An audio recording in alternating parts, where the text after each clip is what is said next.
speaker Dr. Jayanti Manohar. So I would like to introduce Dr. Jayanti. Dr. Jayanti Manohar, primarily a scholar in Sanskrit and Kannada language, has been awarded PhD. Her thesis, the beautiful topic, Rigvedic symbolism, which reveal the historic and psychological concept of the Vedic mantra. She is well known as her lecture and writing about the insights to great sage who have visualized the intercast correlation between the universal divine force and the life on earth. Dr. Jayanti Manohar is the teaching Sanskrit and Kannada language along with the cultural insights for adult learner for 4 decades.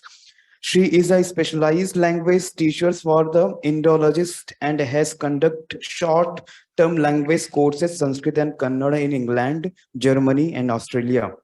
Her travelages and audio-visual presentations based on her extensive lecture tour in Thailand, Cambodia, Indonesia, and Japan, Portugal. Uh, she is she has produced many documentary film along with her husband, Mr. B.S. Manohar, to protect and promote the rich cultural heritage in India. So I would like to welcome Dr. Jayanti Manohar. Please present your lecture on the title or rationale behind the variation of Ramayana. Dr. Jayanti? Yes. Dr. Jayanti, am I audible? Yeah, you are audible. Just give me 2 minutes. I will come online.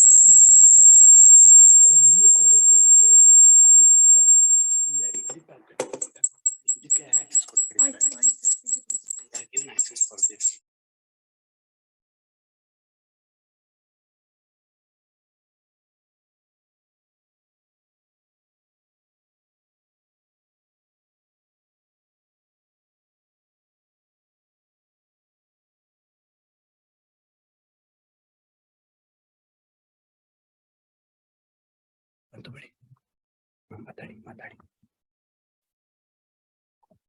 ಅವತ್ತು ಇಂಟಿಯಲ್ಲಿ ನೀವು ಮಾಡಬೇಕು ನಂಗೆ ಗೊತ್ತಾಗಲ್ಲ.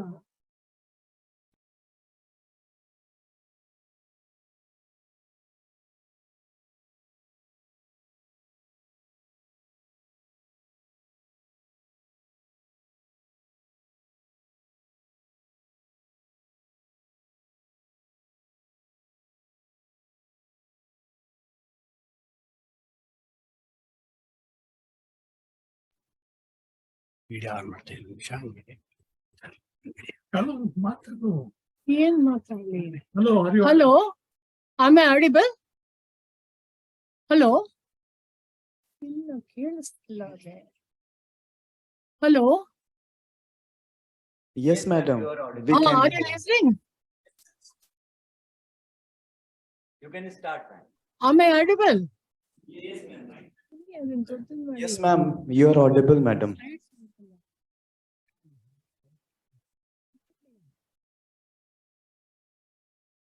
Madam हम आपको सुन सकते हैं. You are audible. Just 2 minutes. To give You, permission to share. you have to give permission to share my PPT. Host बना दीजिए. You can share, ma'am. You can share, ma'am.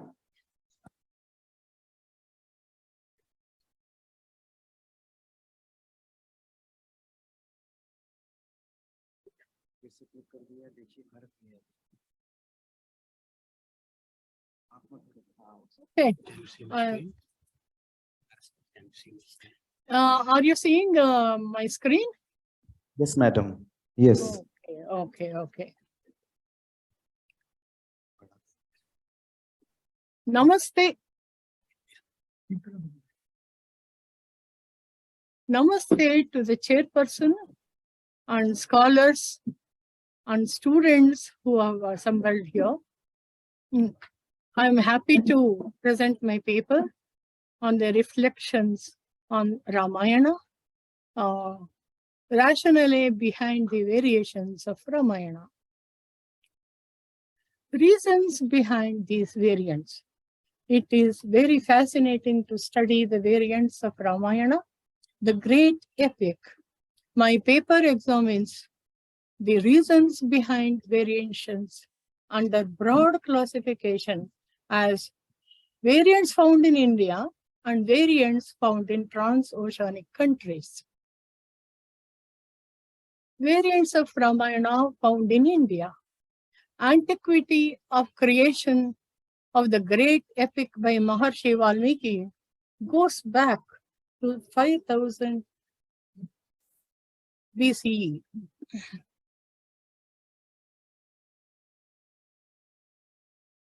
It was put to writing sometime between 1st and 5th century.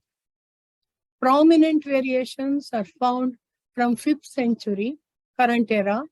They comprise plays and lyrics written by some later poets and narrations transmitted in oral tradition. We can list the prominent variations as Sita's desire for golden deer, Lakshmana Rekha, Agni Pravesha in Lanka, creation of washerman's character, Kaikeyi's character exalted, Sita's role in Uttarakanda, treatment of Ahalya and Shabari. Many such variations are found in folklores as well.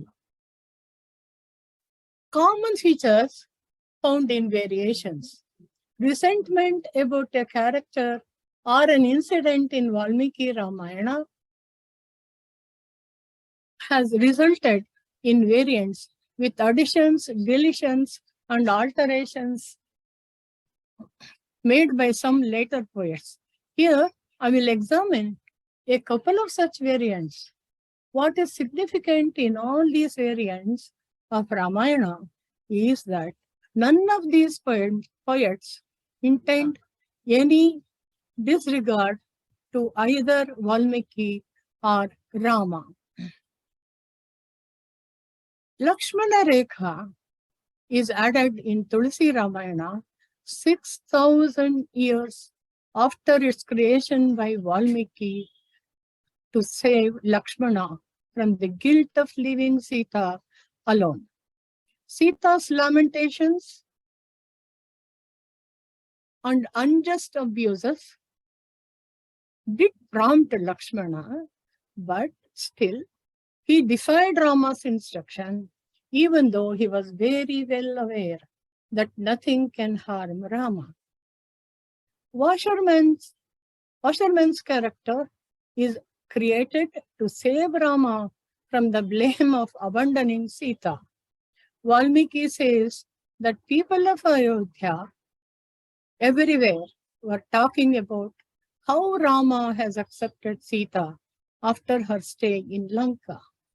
Later poets thought that there should be a more stronger reasons and brought in washerman's character. Variations in Uttarakanda.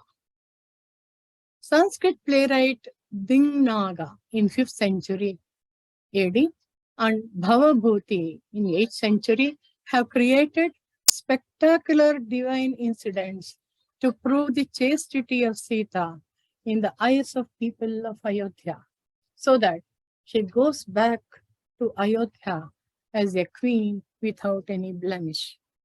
Lakshmisha and Muddanna in Kannada literature also have followed the same sentiment. And later poets, even today, are following the similar sentiment in their lyrics and plays. Here, popular variants found in transoceanic countries. Ramkin,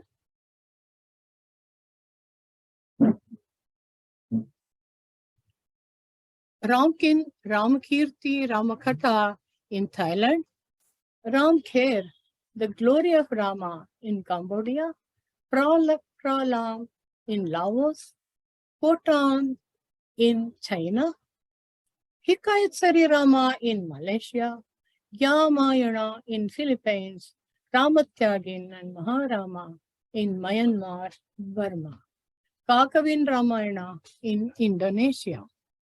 Influence of Ramayana there.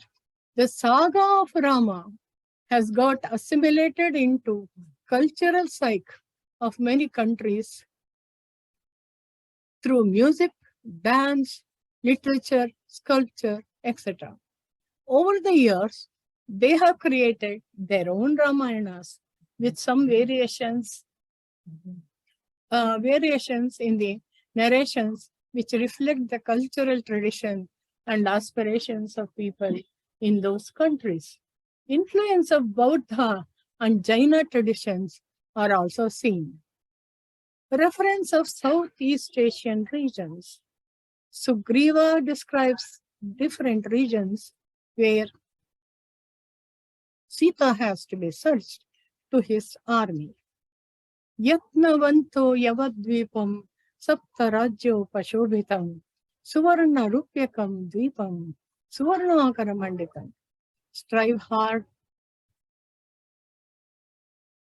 hard in the islands of Java, that is Java of Indonesia today, which are splendorous with 7 kingdoms and in golden and silver islands that are enriched with gold mines. This shows that people in India were aware of different regions around India. We can find references from 2000 BC about the influence of Indian culture among the people and rulers in Southeast Asian region. Vishnu's Dwarapalaka, great keeper, Ashangavaso, is born as Ravana in Cambodian Ramayana, Ramkher. Influence of Buddha and Indian local traditions are seen in many small and big variations. Sita is born as Ravana's daughter for punishing the evil. Astrologer Vibhishana puts the newborn baby Sita in a box and buries it in a distant land, which is discovered by the king Janaka later. This narration is found in some Buddha literature and also Janapada literature in India. Thai Ramayana, Ram King, has many beautiful variations. I would like to take up 2 major variations here due to the paucity of time. Here, Hanuman plays the major role in Rama's victory over Ravana. His marriage with the daughters of Ravana and Vibhishana during the building of the bridge is very enthralling. They are Asura Matsya and Benjakai, who had gone there to destroy the building of the bridge as per the order by Ravana. Their children also help in course of battle in Lanka. So here I will give you a detailed description. Suvarna Matsya, Ravana's daughter, used to remove stones used for bridge construction from the sea in the night times. And Hanuman finds it out and tells her what a wrong deed Ravana has done. And she falls in love with him. And they have a son, Machanu.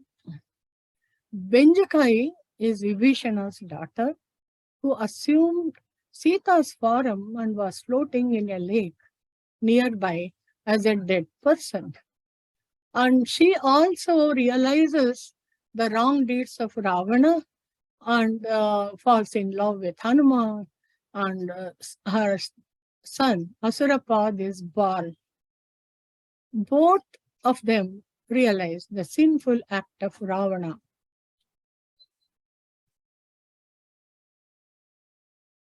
Here, Many pictures of Ramkin Ramayana can be seen in Bangkok Palace. And the Ramayana ballet is very popular and seen everywhere in Bangkok. What I find finally is the poets and artists express the desire of not only from them and by people who are at that time.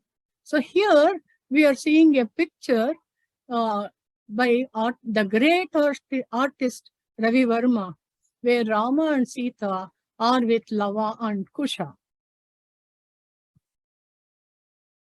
Ramayana is not just a story of Rama, the emperor of Ayodhya. It is the biography of Rama composed in lyrical form by Maharshi Valmiki. Rama crosses the ocean only once, but Rama Katha has crossed the oceans several times since many centuries and has engulfed the local culture and traditions of many countries in its journey. It is very natural for people to identify the characters like Sita, Rama, Ravana, and Hanuman in any society. Everyone aspires the good to prevail upon bad, like Rama's victory over Ravana.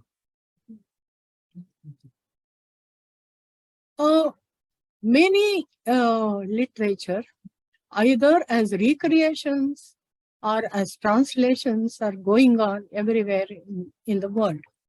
The latest addition is French Ramayana called Ramayana de Valmiki. The editor is Dr. Diana Desalius.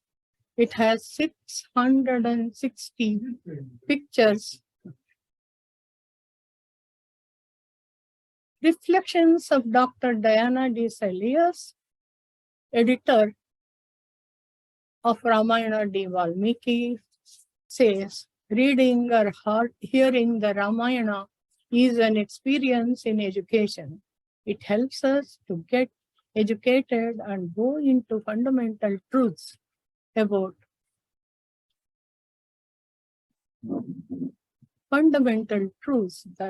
that is exactly what education is meant to do, to help you in your search of truth.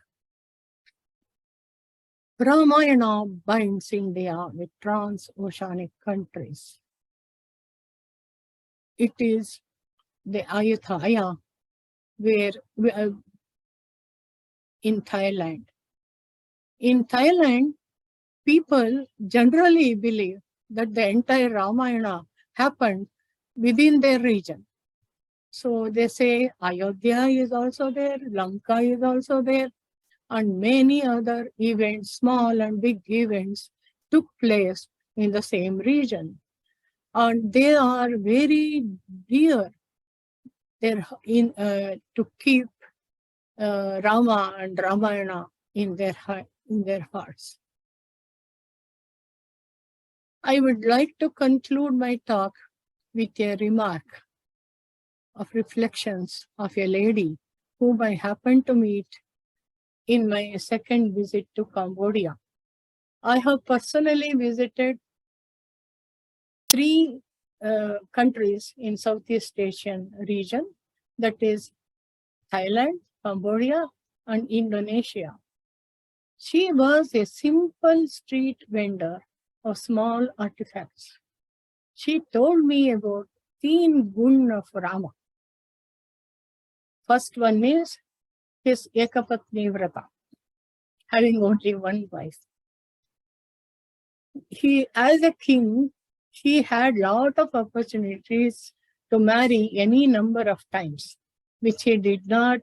That factor should be taken into account when we accuse Rama. Second one is sacrificing kingdom for the sake of his father's promise. And the last one, what she said was, Ram राज्य में चोर नहीं थे.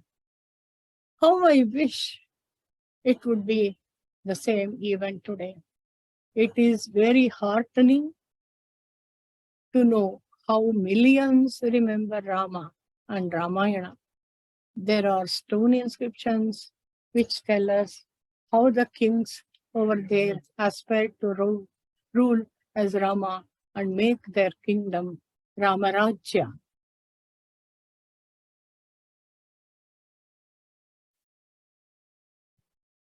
Rama's Ayana, the journey, Ramayana, is in the heart of millions, despite these scholars and poets find lacunae about some characters and events in Valmiki Ramayana. Yavat sthasyanti girayah saritascha mahitale tavad Ramayana katha lokeshu pracharishyati. Ramakatha would flourish in the world as long as the rivers flow and mountains stand erect on the earth. Thank you for inviting me to this conference. Thanks for the organizers. Namaskaram. Thank you. Thank you so much, Dr. Jayanti Manohar, for your enlightening and insightful sessions.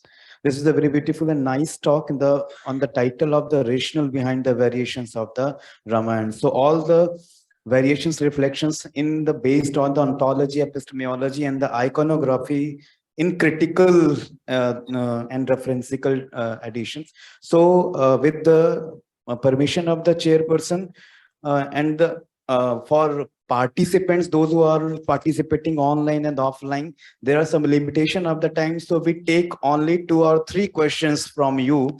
So if online participant listening to me, kindly write down your questions in chat box, and for the offline participant, please ask questions for the limit. So 1, 2, 3 questions will take. Any questions?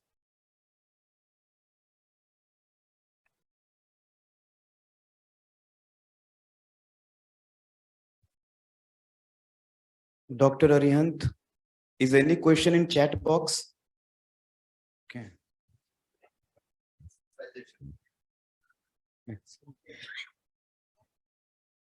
Yes. Ms. Jayanti, Yes. when we think of Ramayana, we think also of a lot of the visual symbolism, right? It means so many layers. So could you comment on any 1 or 2 symbols of the Ramayana? That is mainly the victory of good over the evil. That is the main symbol, what we get from Ramayana. And many other factors are also seen. How was the culture at that time in India and so on. And I just want to tell, I hear a lot of accusations to Rama for abandoning Sita. But we should take the entire narration of Valmiki, especially in Aranyakanda, into consideration before making such remarks. That is, Rama entertains Sita in many ways. He even makes a mala of flowers and decorate her hair. And there are many, many beautiful conversations and acts we find there, how Rama and Sita were together happily till the end of, till Shurpanaka enters. And personally, I feel Uttarakanda is a later addition and not written by Valmiki at that time. I have very good reasons from 1 to 10 to decide what I say, but it takes more time. So I will do that in some other occasion. Madam, I just have one question. Yes. You mentioned about Dignaga writings about Ramakatha. So can you give the reference for that and what play you were referring to? And you were also mentioned about Khotan as Rama in China. So were you referring to Khotanese Ramayana? Yes, that is the one.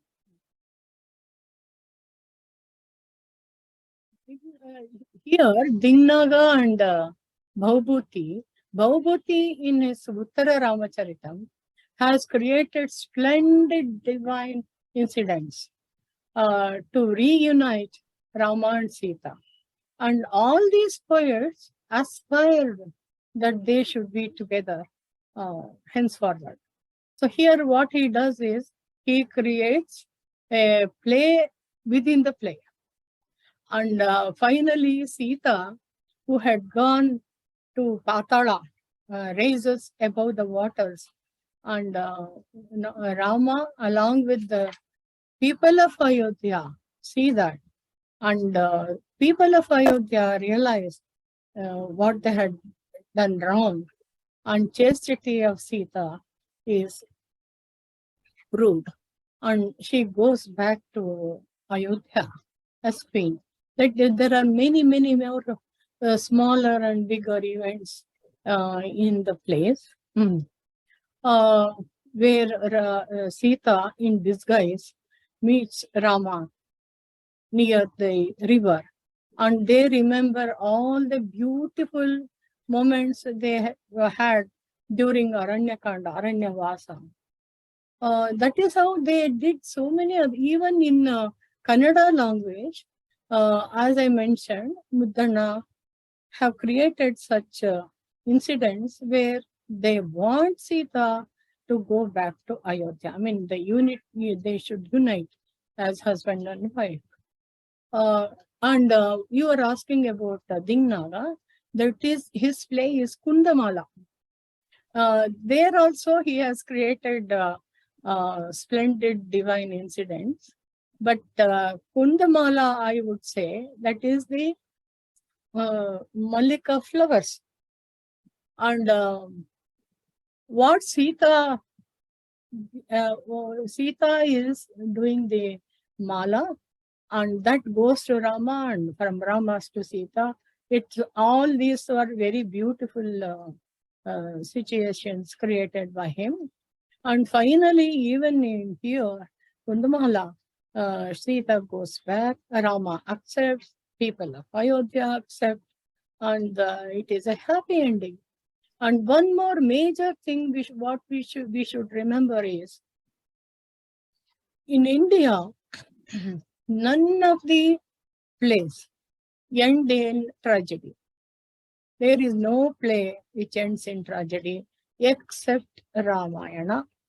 If we accept that Valmiki has written Uttarakanda, and that is the main reason I differ from that.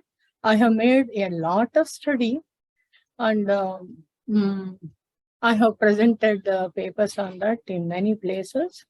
And I have also written a novel about the same subject in Kannada. Thank you. Thank you so much, madam. So now time to is the bind of the session. So I would like to invite the today's session's chairperson. Okay. So one question for the Dr. Avira. So Miss Kavita have a question for the Dr. Avira.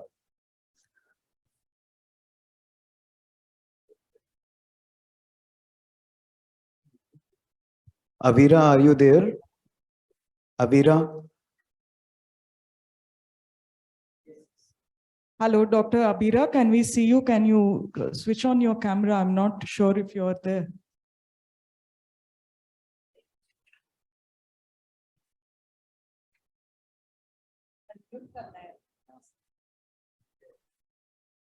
Yeah, okay. I hope you can hear me, but because we cannot see you.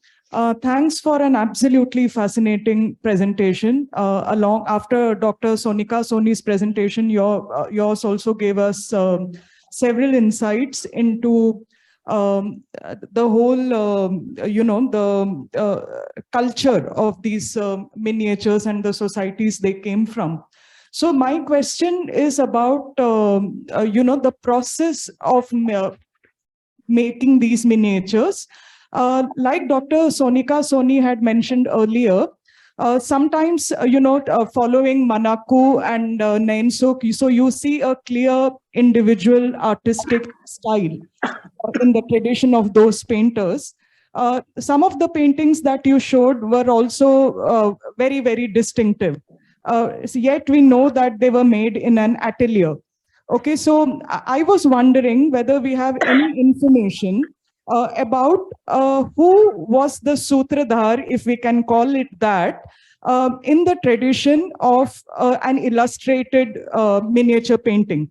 Because in this case, there is an original, quote unquote, original text, there is a translation, there are selected passages from that translation that go into a folio, and then there is the depiction of that pictorially. So was there someone who held this composition together stylistically, to someone to whom we can provisionally assign an authorship? I'm not sure if you understand my question. I hope I'm clear. Thank you so much, ma'am, for pointing this question. As I was discussing about Akbar's atelier, so each work was assigned to a specific artist. For example, the translation was done by Badoni in collaboration with two more translators. So there was one Hindu translator because he was well versed with the book and about the language and about the whole indigenous factor which played a dominant role. And the same is applied, like, however, like if we see Badoni was an Orthodox Muslim. So Abul Fazl also says, like, he in the beginning he was a bit reluctant in doing the translations because he was not well versed with the book. But then Akbar, with his whole democratic vision of creating a nation of comprising people of different religions and different beliefs, what he did, he created like a group of artists. He created a group of translators, people who were good at their work, at different kind of work.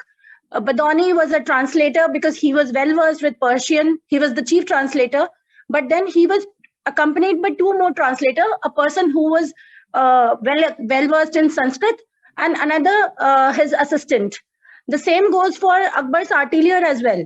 So like for example, Mewar Ramayana has the name of Sahibuddin. So you will find Sahibuddin signature everywhere.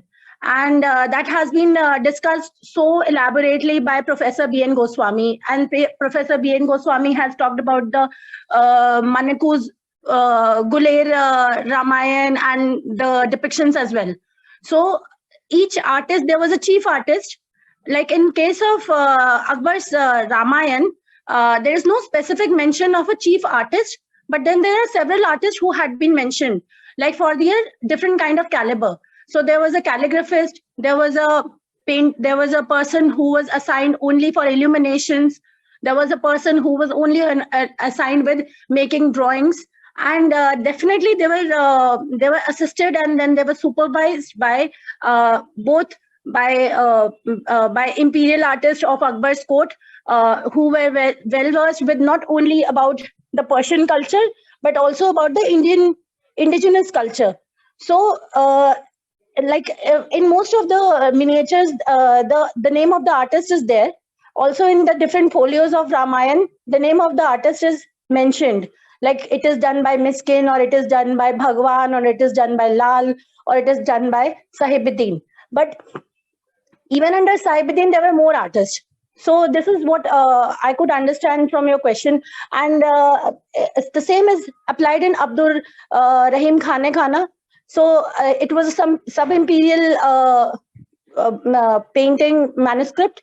And he had his own atelier similar to Akbar, and he had his own translators. Everybody is mentioned in the folios. So in the colophon, the name of the people who were involved in this project is found. The same is in the Rampur Raza library Ramayana.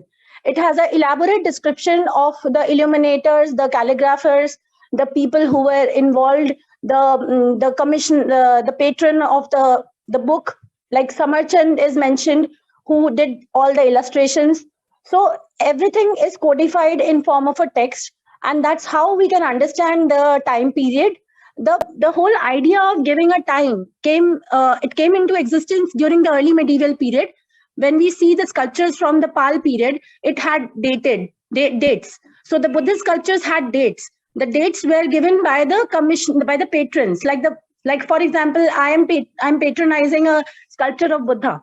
So to give it not only helped us to attain name and fame in the whole political realm, but it also helped for religious merits. So this was the whole idea of doing it in the early medieval period. However, it completely changed in the high medieval period when we see the artists, the imperial court had their names, and then the artist was also given an identity. Earlier, the artist was not given any identity. It was mainly the patron who was whose name was there in all forms of art. So thank you, Abira, for your elaborative answer.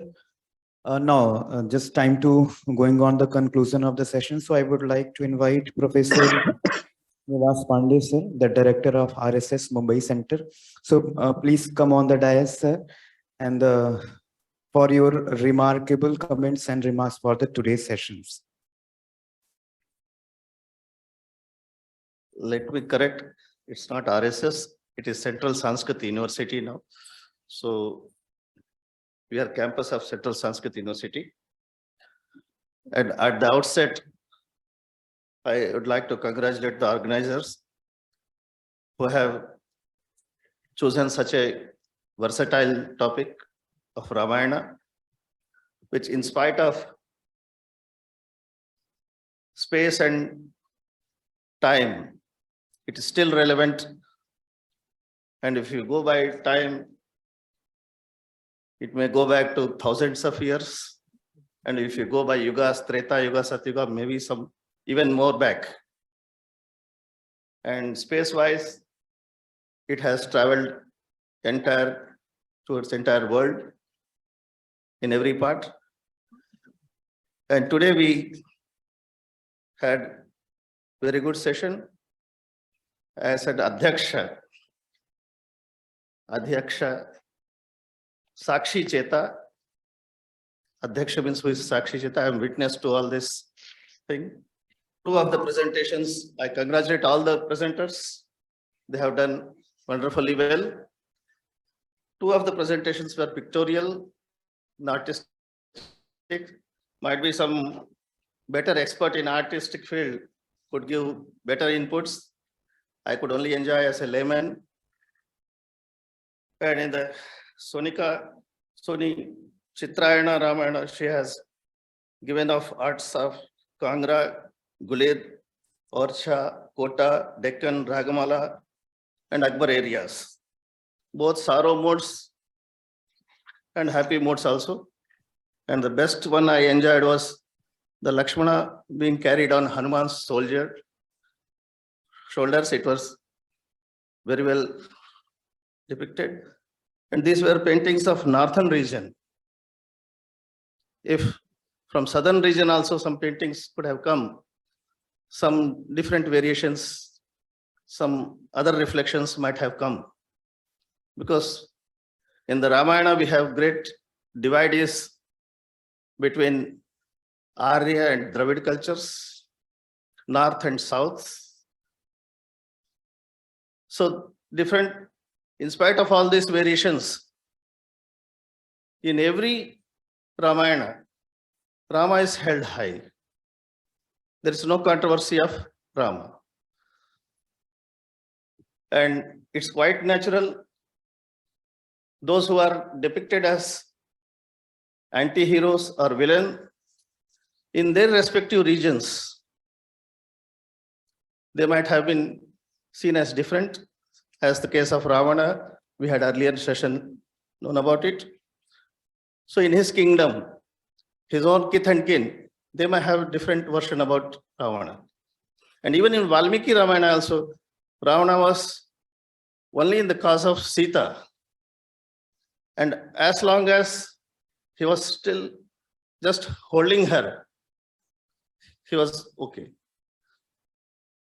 But when Angada, Hanuman, etc. go, and in spite of that, he doesn't allow Sita to go back.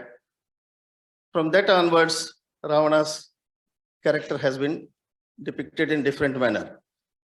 For all other parts, even Ravana was a great scholar. His Shivatandav Stotram, we are still enjoying everywhere. His Surya Siddhanta, a great book in Jyotish. And next, in Abhira Bhattacharya's case, she has given very well version of Persian Ramayana. And in Akbar era, if Akbar had a very good foresight, knowing well that as Mughals, when they are ruling India, and someday if they go back,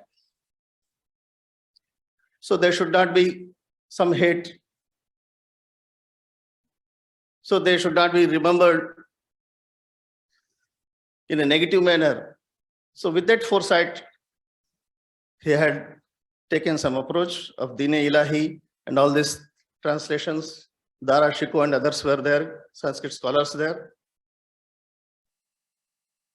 Even in there also, there is no lot of variation. It is almost same as Valmiki Ramayana, because that is the period of Tulsi. Ramcharitmanas period also same, almost. So here we have Valmiki Ramayana, pan-India, it is taken as a standard text. And Ramcharitmanas of Tulsi is very popular one, because his Ramayana part is being done for 24 hours. Continuous part of Ramcharitmanas is being done in many parts of India. And even other versions, this Ramayana is a Upajiva Kavya. It has prompted and inspired many other linguists, literatures, and many dramas, many poems, many kavyas, mahakavyas are written on Rama's story. So even in India and abroad. And that's how, and third one, Jayanti Manohar's case, I would just say, whatever I wish to say, almost those were the lines she presented. And this Rama's virtues, Three Guna, Maryada Purush, that makes him Maryada Purushottam. Ek Patni Vrata. Might be in those days, Dharma Shastra also allowed to accept anyone as chaste after Rutusnana. If any woman is away from house, up to Rutusnan, and after Rutusnan, she could have been taken as chaste, that he had an option.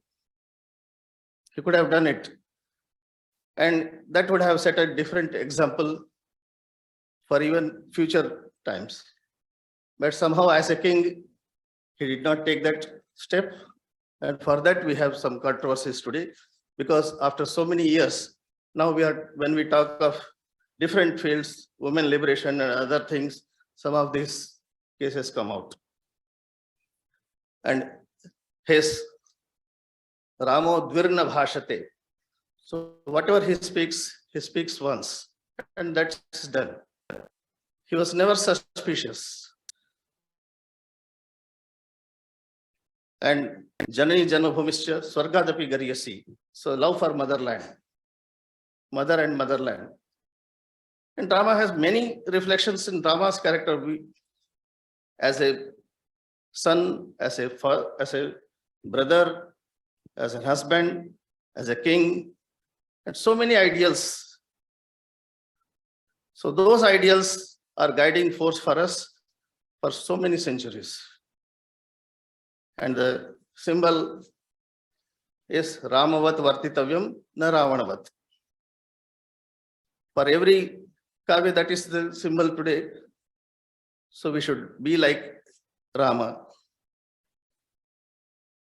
not like Ravana. Ravana only for a limited small mistake. Someone told that just a small mistake, for other things he was very good. So even eko hi dosho guna sannipate, तो एक भी दोष जो है गुण सन्निपात में गिना जाता है. So that's how we take Ramayana. And about the Ramarajya and other things, and even there also in Ramayana it's told when Ravana was killed and Lakshmana was telling something bad about Ravana, Rama says, no, you should respect Ravana. Go to him, listen to his last words. And there Ravana says, Rama was victorious just because of you. He had an obedient brother like you. I didn't have. That was the main essence there. So this ideal relations, ideal family, our culture, हमारी culture जो परिवार संस्कृति जिसे कहते हैं, this is not a bazaar sanskriti. In bazaar sanskriti, one is a seller, another is buyer. Both think of their interests. But in parivar sanskriti, we hold everyone. Youngers, elders, olders, otherwise unable persons. So we hold everyone together. That's the message given by Ramayana.